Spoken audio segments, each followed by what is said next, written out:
Bonjour à tous, la séance est ouverte. Donc, l'ordre du jour appelle les questions au gouvernement. La première question va être posée par Pierre Dharréville pour le groupe GDR.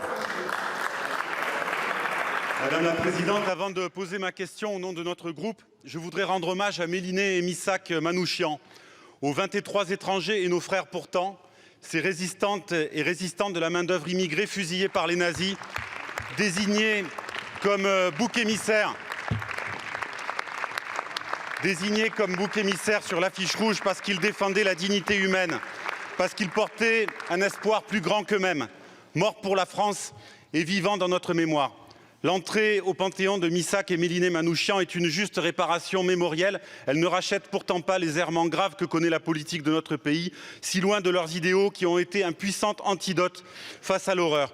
Le poète Manouchian, venu d'Arménie, on ne peut pas l'édulcorer. Puisse donc cet événement favoriser la réflexion et la prise de conscience dans le pays, contribuer à nous orienter sur le chemin heureux de la liberté, de l'égalité, de la fraternité, pas sur celui de l'extrême droite. Monsieur le ministre des Affaires étrangères, Gaza, 28 000 morts, enfants désormais seuls, aucune possibilité de fuite, si peu de possibilités de se soigner. La famine, la douleur, la destruction, le chaos, la révolte ne nous quittent pas devant le massacre qui s'amplifie désormais à Rafah et que les crimes insoutenables du 7 octobre ne peuvent justifier. Quels actes forts, Madame la Ministre, la France va-t-elle poser? Allons-nous consolider l'UNRWA et déployer une action humanitaire massive? Allons-nous soutenir l'ordonnance de la Cour de justice internationale, défendre le droit international? Allons-nous empêcher le commerce des armes, proposer des sanctions européennes pour faire cesser le feu? Allons-nous refuser les produits issus de la colonisation qui se poursuit?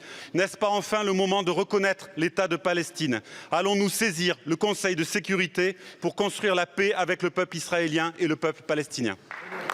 Je vous remercie, mon cher collègue. La parole est à Madame Chrysoula Zakharopoulou, secrétaire d'État chargée du développement et des partenariats internationaux. Madame la Présidente, Mesdames et Messieurs les députés, Messieurs les députés d'Arréville, je vous prie tout d'abord d'excuser le ministre de l'Europe et des Affaires étrangères, Stéphane Séjourné. Comme il l'a indiqué hier, la catastrophe humanitaire qui se déroule à Gaza doit cesser.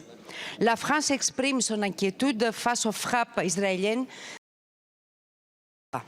Les Israéliens connaissent notre position. Le ministre Séjourné s'est entretenu avec le premier ministre israélien lors de son déplacement au Proche-Orient.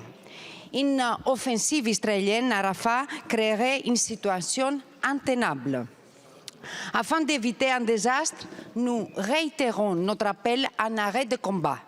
Israël doit prendre des mesures concrètes pour protéger la vie des populations civiles à Gaza.